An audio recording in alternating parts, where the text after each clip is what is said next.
Hey everybody, and welcome to Let's Look at Haunt the House Terrortown. This is a, well, Steam calls it like a indie casual puzzle game. That's not necessarily not apt. That actually is a very good description of what's going on here. It's a game that is a little bit difficult to describe. It has a really cool concept.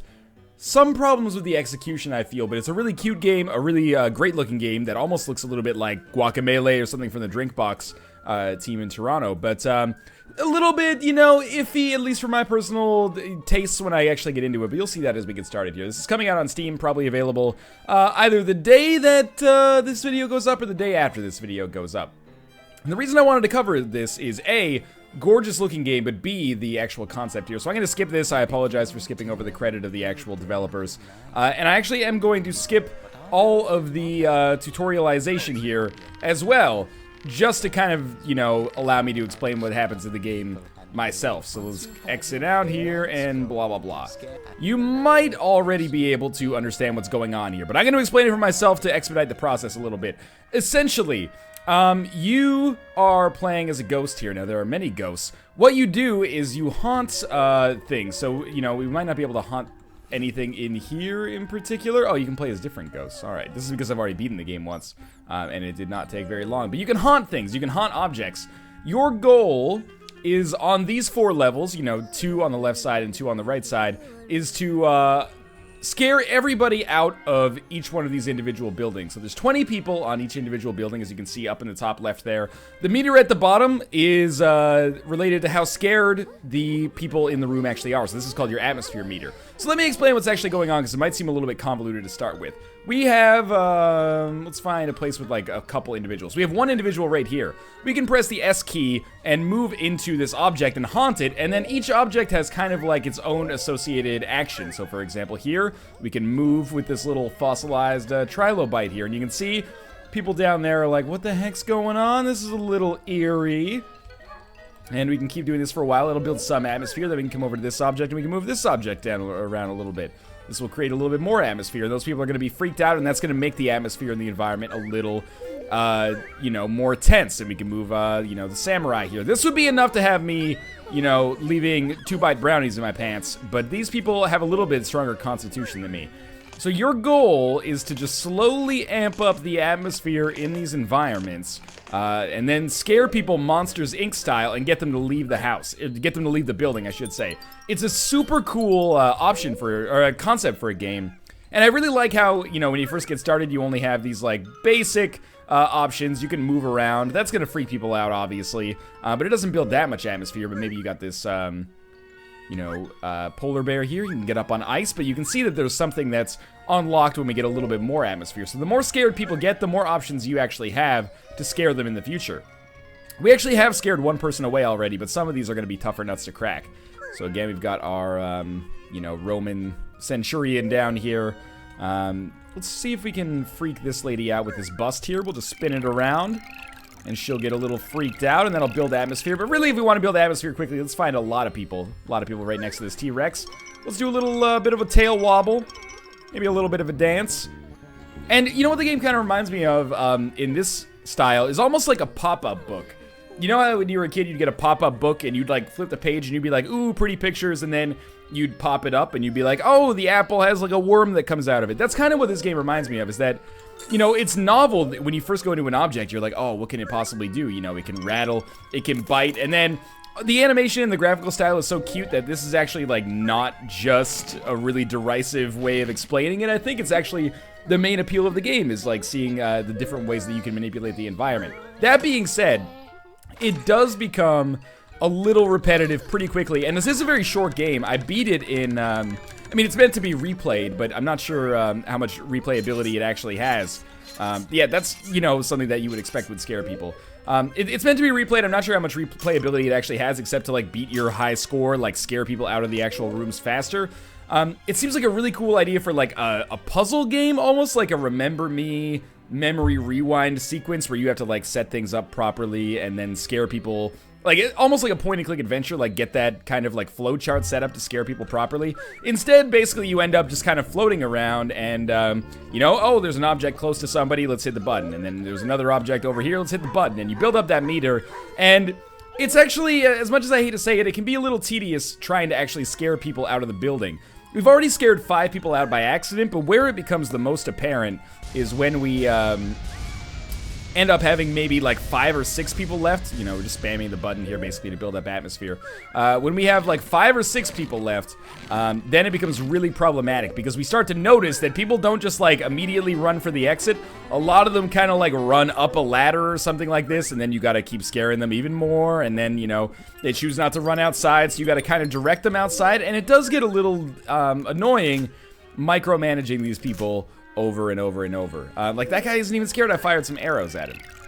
That being said, again, I think it's a really cool concept. I just don't know if it necessarily works fantastically in this kind of application. But I think it's a cool idea for a game. But I'll demonstrate that as we get a little further. These people are getting a little bit more scared. You know, go over to this UFO. We've got all the options unlocked now because the atmosphere is as high as it can possibly go. In a way, like, I almost wish it was more difficult, because it kind of feels like it's inevitable that victory will eventually happen. All you gotta do is just keep scaring people, and eventually they'll make their way towards the exit. But it kind of feels like what you do doesn't matter all that much. Like, it doesn't feel like there's very much strategy actually involved in the execution of things, which is unfortunate, because if the game was a little bit more substantial, I would find it easier to recommend, I think. As is, I don't know what price tag this is going to be on Steam. It's one of those games that's, you know, unlisted, or the price is unlisted until it actually comes out. This ghost just came out of that treasure chest, or that shrine. You should be scared enough to actually leave this building, as far as I'm concerned. But usually you've got to direct people, so, like, yeah, there you go. We'll get her scared out here. Let's try, scaring this person now, yeah? She's a little freaked out. Is she gonna run up the stairs? Of course she is. And then she's gonna go all the way up to the observatory, so we'll get, like, a, you know, this thing here, start that storm, hopefully send her in the other direction. Admittedly, it does seem like you can kind of direct... Oh, she jumped out the window. It does seem like you can kind of direct people. I don't know where our other 2 people are, actually. I think there's one, like, inside of this Roman Centurion thing. Or inside of that thing down there. Maybe we actually are out of people here, because the people that are normally here are ghosts that we actually killed. On some levels, you do have to kill people, basically. I think you have to anyway if you want to get down to below 2 people left. But yeah, it's unfortunate, because I could see with, like, a different kind of execution, this game being a lot more interesting, and, you know, some cool strategies I could see arising and stuff like that. But as is, it doesn't really feel like a puzzle game. It very much does feel like a casual game, and that's not necessarily a bad thing in and of itself, of course. But in this case, I don't think it necessarily does the aesthetics and the concept of the game justice, because it just kind of feels like a playground where you come in and you're like, you know, wiggle, wiggle, wiggle, oh, people are getting scared, and then, you know, it doesn't really matter, like, there's no negative consequences for your actions, let's put it that way. The only thing that's negative is that it will take you a little bit more time to actually scare people out of the room if you do it in a suboptimal way, but, you know, apart from that, there's really not much in the way in terms of, like, negative repercussions or anything like that. Again, unfortunate. It's kind of a mixed bag, and as much as I hate to say it, I almost lean a little bit more towards the negative side here. As much as I love the art in the game, and I would, like, totally, you know, get the artists involved to, you know, draw me a Twitter avatar or something like that. That sounds derisive. I don't mean it like, hey, you know, servant, draw me something. I was like, I just appreciate the art style is what I'm trying to get at. As a game, I think it needs a little work, and it kind of is not super engaging for me. But maybe I'm missing some underlying level of strategy. I don't think so, though. It is also worth noting that, well, let's rock our horse back and forth here. It is also worth noting that the only mission in the game is to scare people away from the house, the houses or the rooms or the buildings, as fast as possible.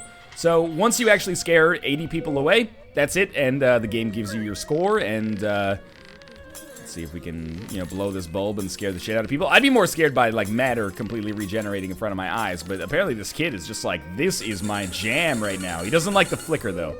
Neither do Twitch viewers, for the most part. Do some little gloop in here. See, that's really cute. Cute/horrifying. Got a real, like, Monsters, Inc. vibe going here. I can't believe it took me so long to say that. That was one thing I meant to talk about a lot earlier. But, yeah, it's kind of, you know, the game's maybe 30, 40, 50 minutes long the first time you play it through, depending on your acumen. See, why don't you run to the exit? If you get scared, why do you run back inside? Sometimes it feels kind of arbitrary like that. And are you gonna replay it? maybe I could see that happening. But by the same token, I could also see how by the time you finish with it for the first time, you would be more or less over it. But I will say, to compliment the game a little bit, because I think it is suitable in this case, I think that this is a game that if you have younger children, this could be kind of a fun thing.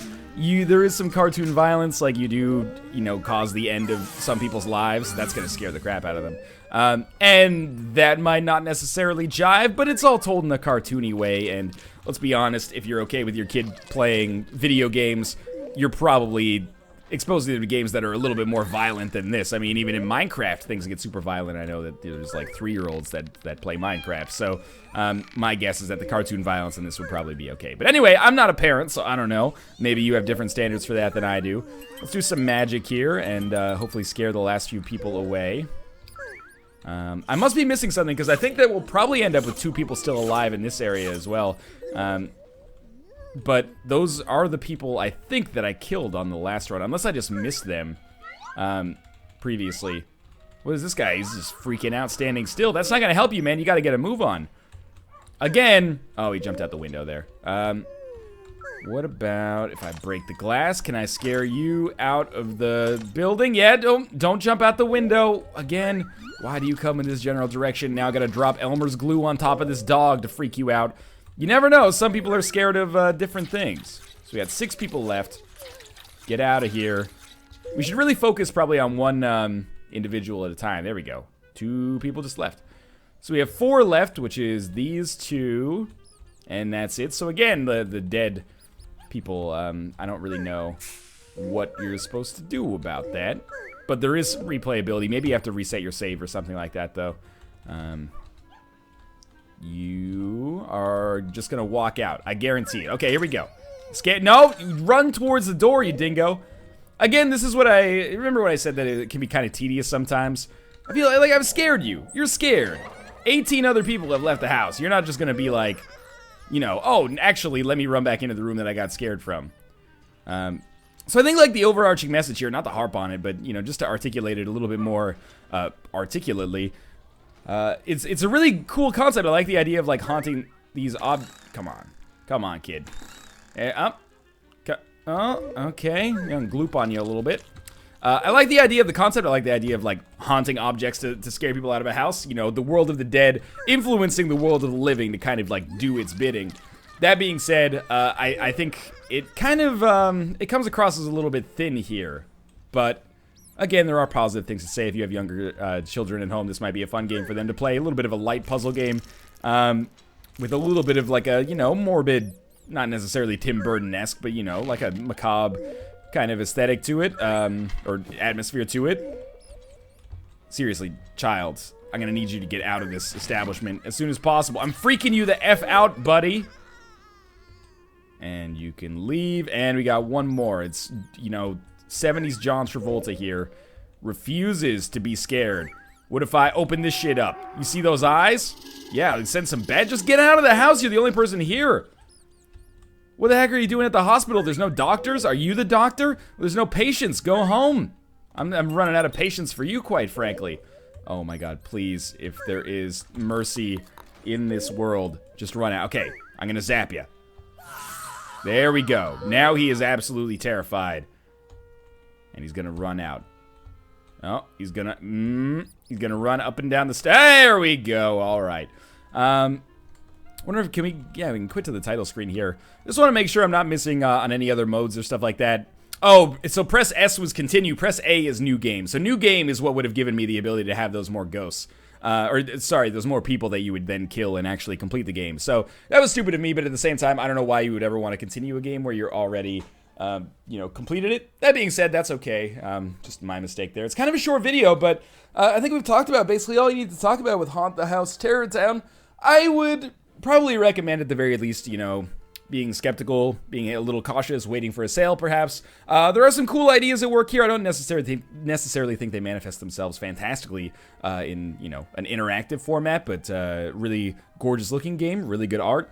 And again, maybe more suitable for people that are not necessarily 25-year-old cynical curmudgeons. In any case, there will be a link in the video description below to pick it up on Steam if you're interested. As always, thanks for watching. I hope you enjoyed the episode. If you did, click the like button. It helps out a great deal. And subscribe if you want to see more in the future. Thanks for watching, and I'll see you next time.